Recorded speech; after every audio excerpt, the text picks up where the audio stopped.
नमस्कार। आकाशवाणी से विश्व दर्पण के साथ मैं अरुण कुमार।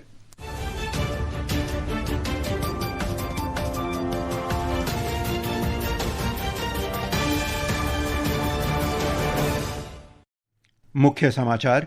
ईरान ने कहा, अमेरिका के साथ अभी सीधी बातचीत नहीं हो रही है, केवल मध्यस्थों के माध्यम से संदेशों का आदान प्रदान हो रहा है। रूस और यूक्रेन ने रात भर एक दूसरे पर कई हमले किए, कई नागरिकों की मौत और कई घायल। इजराइल ने गजा के लिए अमेरिका की 15 सूत्री शांति योजना को खारिज किया। डॉल्फिन तूफान चीन के पूर्वी तट पर पहुंचा, रेड अलर्ट जारी, 1300 से अधिक उड़ानें रद्द, 3 लाख लोगों को सुरक्षित स्थानों पर पहुंचाया गया। और विश्व एथलेटिक्स अंडर 20 चैंपियनशिप में बसंत कुमार मेघवाल ने ऊंची कूद में रजत पदक जीता। शाहनवाज खान ने लंबी कूद में कांस्य पदक अपने नाम किया।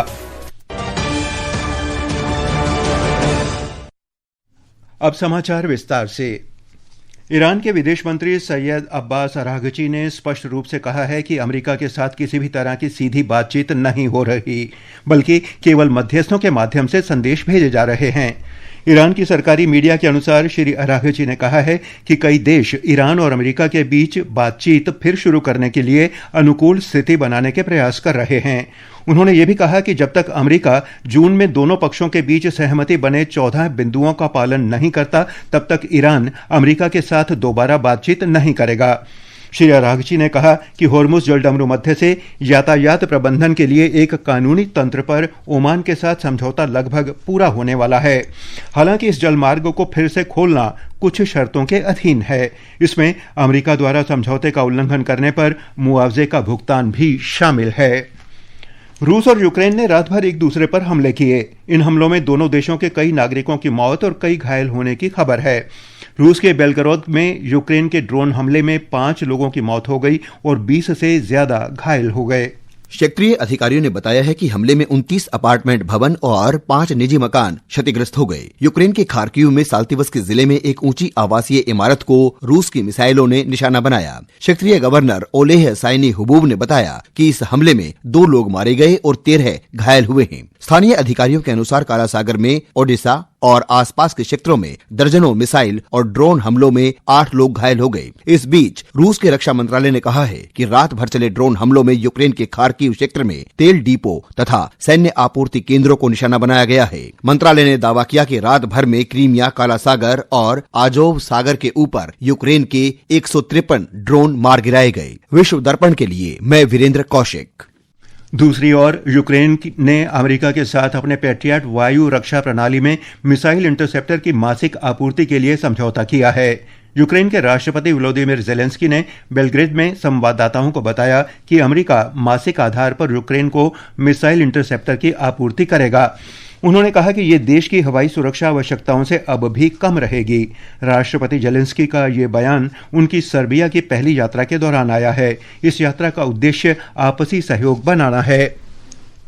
इजरायल के प्रधानमंत्री बेंजामिन नेतन्याहू ने अमेरिका के राष्ट्रपति डोनाल्ड ट्रंप की गजा के लिए 15 सूत्री योजना खारिज कर दी है। आज कैबिनेट बैठक में प्रधानमंत्री नेतन्याहू ने कहा कि हमास के पूरी तरह हथियार डालने तक इजरायल अपनी सेना वापस नहीं बुलाएगा। उन्होंने कहा कि इजरायल के अधिकारी आगे की कार्रवाई के बारे में अमेरिका के साथ चर्चा कर रहे हैं। राष्ट्रपति ट्रंप के बोर्ड ऑफ पीस ने पिछले महीने गजा में हमास के पूर्ण निरस्त्रीकरण के उद्देश्य से एक समझौते पर सहमति जताई थी। हालांकि हमास ने कहा है कि हथियारों को सौंपने की प्रक्रिया इस शर्त पर आधारित है कि इजरायल अपनी सैन्य कार्रवाई रोके और गजा से अपनी सेना वापस बुलाए। पिछले अक्टूबर में हुए प्रारंभिक युद्ध विराम समझौते के बावजूद इजरायल का गजा में हमला जारी है। रूस ने रणनीतिक समुद्री मार्गों पर निर्भरता कम करने के लिए भारत और हिंद महासागर तक रेल मार्ग विकसित करने की संभावना तलाशने का प्रस्ताव किया है। रूस के उप प्रधानमंत्री मराद खुसनुलिन ने कहा कि वैकल्पिक रेल मार्गों से होर्मुज और बास्फोरस जलडमरू मध्य जैसे महत्वपूर्ण समुद्री रास्तों से जुड़े जोखिम कम किए जा सकते हैं। रूस की सरकारी समाचार एजेंसी के अनुसार तुर्कमेनिस्तान, ईरान और अफगानिस्तान के रास्ते भारत तक रेल संपर्क की संभावनाओं पर विचार किया जा सकता है। ये प्रस्ताव ऐसे समय में आया है जब पश्चिम एशिया में जारी संघर्ष के कारण होर्मुज जलडमरू मध्य से जहाजों की आवाजाही प्रभावित हुई है। प्रस्तावित रेल मार्ग से रूस को मध्य एशिया और दक्षिण एशिया के रास्ते हिंद महासागर तक वैकल्पिक जमीनी संपर्क मिल सकता है। विश्व दर्पण समाचार आकाशवाणी से प्रसारित किए जा रहे हैं। ताज़ा समाचार जानने के लिए आप हमारे social media handle x@AIR News Hindi को फॉलो कर सकते हैं। विश्व दर्पण में आपका फिर स्वागत है।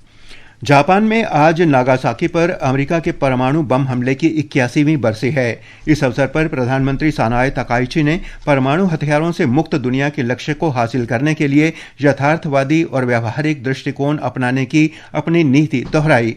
जापान के प्रधानमंत्री ने कहा कि जापान की नीति परमाणु अप्रसार संधि NPT के दायरे में काम करने की है। नागासाकी के पीस पार्क में आयोजित स्मृति समारोह में 90 से अधिक देशों के प्रतिनिधियों ने हिस्सा लिया और सुबह 11:02 पर मौन रखा। 9 अगस्त 1945 को अमेरिका ने नागासाकी पर फैट मैन नामक प्लूटोनियम बम गिराया था। इस हमले में उस वर्ष के अंत तक करीब 74,000 लोगों की मौत हुई थी। इस हमले के बाद जापान ने बिना शर्त आत्मसमर्पण कर दिया था। चीन के पूर्वी तट से तूफान डॉल्फिन के टकराने से झेजियांग और फुजियान प्रांत प्रभावित हुए हैं।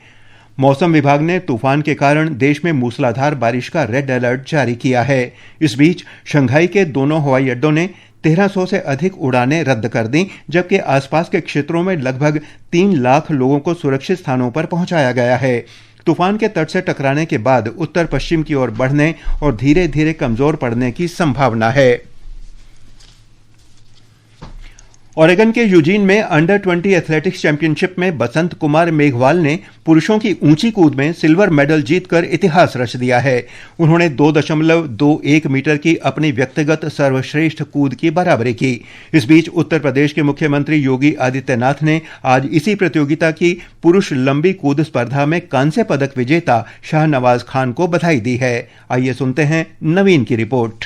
बसंत ने पहले 2.06 मीटर, फिर 2.12 मीटर और 2.17 मीटर की ऊंचाई पार की। इसके बाद 2.21 मीटर की शानदार जंप ने पोडियम पर उनकी जगह पक्की कर दी। टॉप 3 एथलीटों में 2.21 मीटर की ऊंचाई पार की, लेकिन काउंटबैक नियम के आधार पर बसंत ने सिल्वर मेडल अपने नाम किया। इसके अंतर्गत अल्जीरिया के यूनिस अयाची ने स्वर्ण पदक जीता, जबकि ब्रिटेन के ओटिस पूल ने कांस्य पदक अपने नाम किया। वहीं शाहनवाज खान ने पुरुषों की लंबी कूद में 7.84 मीटर की सर्वश्रेष्ठ कूद के साथ कांस्य पदक जीता। ये लंबी कूद में किसी भारतीय पुरुष का पहला विश्व स्तरीय पदक भी है। शाहनवाज ने पिछड़ने के बाद शानदार वापसी करते हुए तीसरे राउंड में 7.84 मीटर की जबरदस्त जंप लगाई और फिर 5वें राउंड में 7.83 मीटर की जंप के साथ दुनिया के बेहतरीन एथलीटों के बीच अपनी जगह और पोडियम पर अपना स्थान बनाया।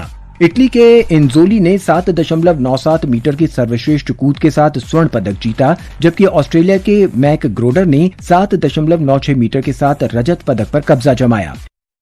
इसके साथ ही भारतीयों ने 2021 की अंडर 20 वर्ल्ड एथलेटिक्स चैंपियनशिप में अपने अब तक के सबसे अच्छे प्रदर्शन कुल 3 पदकों की बराबरी कर ली है। प्रतियोगिता खत्म होने में अभी एक दिन बाकी है और भारत के पास टूर्नामेंट के इतिहास में सबसे ज्यादा मेडल जीतने का रिकॉर्ड कायम करने का सुनहरी मौका है। प्रधानमंत्री नरेंद्र मोदी ने आज नई दिल्ली स्थित अपने आवास पर इस वर्ष के राष्ट्रमंडल खेलों के पदक विजेताओं से मुलाकात की। प्रधानमंत्री ने कहा कि जो लोग खेलों से जुड़ते हैं वे जीवन में आगे बढ़ते हैं।